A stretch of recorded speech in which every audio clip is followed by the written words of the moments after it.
የገበሬ መሬት ያው ደብተሩ እስከ ዛሬ ድረስ በራሱ በእንትኑ ነው በባለቤቱ ስም ነው ማለት ነው። እኛ የምንፈራረምበት የሆነ ወረቀት ውል አለ አይደለ? በእንደዛ ነው የምንፈራረመው እንጂ ደብተር ትክክለኛ አረንጓዴው ደብተር ከኛ ጋር አይደለም። አረብ ሀገር እየሰራችሁ ነው ከዚህም ከዛም ብላችሁ ይሄን የአረንጓዴ ደብተር የመሬት ደብተር በራሳችሁ ስም ማዞር ግድ ይላችኋል ማለት ነው። እኔ ለእናንተ የምሰማውን የማየውን መረጃ ነው የማስተላለፍላችሁና እናንተ ደግሞ ተግባራዊ አድርጉት። አሰላሙ አለይኩም ወራህመቱላሂ ወበረካቱ። ውድና የተከበራችሁ የቻናሌ ቤተሰቦች አድማጭ ተመልካቾቼ እንደምን አላችሁ? በያላችሁበት ሰላማችሁ ይብዛ። ሰላም ለሀገራችን ይሁን እያልኩ በአዲስ ቪዲዮ መጥቻለሁኝ። ላይክ አድርጉ ልላችሁ ነው። በቃ ላይክ አድርጋችሁ ቪዲዮውን ስሙት። ምን ችግር አለው? የሚቀንስባችሁ ነገር የለም፣ የምትጎዱት ነገር የለም። እኔ ብጠቀም እኔ ደስ ቢለኝ ለእናንተ ምንም የሚያከስራችሁ ነገር የለምና ላይክ አድርጋችሁኝ እለፉ። ለእናንተ የሚጠቅም ሀገር ከገባሁ በኋላ ያየሁትን ነገር የታዘብኩትን ለወደፊት እናንተ እንድትጠነቀቁና ያንን ነገር እንድታልፉት ወይም ያንን ነገር እንድትጠቀሙበት ስለምፈልግ ነው የምመክራችሁ ማለት ነው። እና ውድ ቤተሰቦቼ ቪዲዮን እስከ መጨረሻው ድረስ ስሙት፣ ትጠቀሙበታላችሁ፣ አትጎዱትም። እኔ ከሰውም የማየውን ነው በቃ በየአካባቢው የማየውን ነገር ነው የምነግራችሁ ማለት ነው። ሀባይብ እንግዲህ በአሁኑ ሰዓት አዲስ የወጣ እንትን አለ ማለት ነው። የወጣ አዋጅ አለ ስለ የገበሬ መሬት የገዛችሁ ካሁን በፊት ማለት ነው። ካሁን በፊት ያለፈው ማለት ነው። የገበሬ መሬት የገዛችሁ ምን ማድረግ አለባችሁ? ግዴታ ነው። ነገ ጧት እንዳትጎዱ፣ ነገ ጧት እንዳትጸጸቱና ችግር ላይ እንዳትወርቁ ስለሚረዳችሁ ነው ሀባይ። እና የገበሬ መሬት ማለት ታውቃላችሁ ያው ህገ ወጥ ነገር ነው ማለት ነው። እስካሁን አብዛኛዎቻችን አረብ ሀገር ሰርተን ያረግነው ነገር ነው። ግን ያንን ነገር አንድ አዋጅ ሲወጣ ልንጠቀምበትና ተግባራዊ ልናረገው ግድ ይለናል ማለት ነው። ለወደፊት ህይወታችን ስለሆነ ማለት ነው። እና አዋጁ ምንድነው? የገበሬ መሬት የእርሻ መሬት የገዛችው እህቶቼ፣ ወንድሞቼ፣ በመላው ዓለም በስደት ላይ የምትገኙ የመዳም ቅመሞች ወይም ዳይመንዶቹ ማለት ነው። በአዲሱ የገበሬ መሬት ያው ደብተሩ እስከ ዛሬ ድረስ በራሱ በእንትኑ ነው በባለቤቱ ስም ነው ማለት ነው። እኛ የምንፈራረምበት የሆነ ወረቀት ውል አለ አይደለ?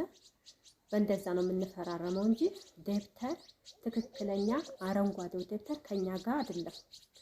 ያንን ነገር ምን ማድረግ አለብን? ደብተሩን ያወጣነውን ወጪ አውጥተን በራሳችን ማድረግ አለብን ማለት ነው። እስከ ዛሬ ድረስ አብዛኛው ብዬ አስባለሁኝ ተፈራርመን ወረቀት ይኖረናል እንጂ ዋናው አረንጓዴው ደብተር በባለቤቱ ስም ነው፣ የእርሻ መሬት ወይም ባለይዞታው ማለት ነው። ያንን ነገር አረብ ሀገር እየሰራችሁ ነው፣ አደራ የምላችሁ ነገር ማለት ነው። አረብ ሀገር እየሰራችሁ ነው ከዚህም ከዛም ብላችሁ ይሄን የአረንጓዴ ደብተር የመሬት ደብተር በራሳችሁ ስም ማዞር ግድ ይላችኋል ማለት ነው። በራሳችሁ ስም ነገ ጧት የማትለድሙበትና ዘንታችሁ እንድትኖሩ የሚያደርጋችሁ ጉዳይ ነው፣ በአላህም ላይ ማለት ነው።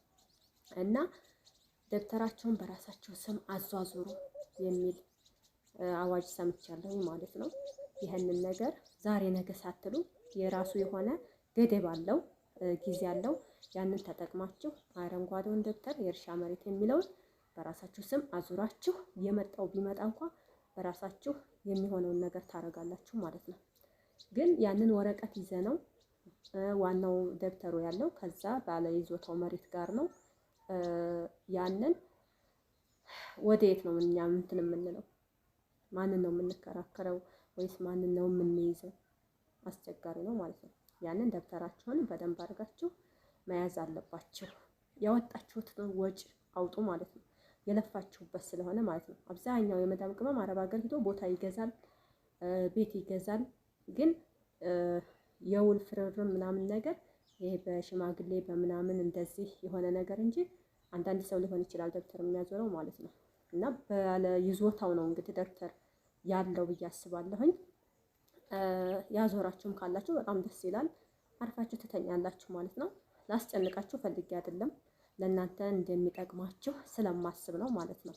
እኔም የምፈልገው ጉዳይ ስለሆነ ማለት ነው።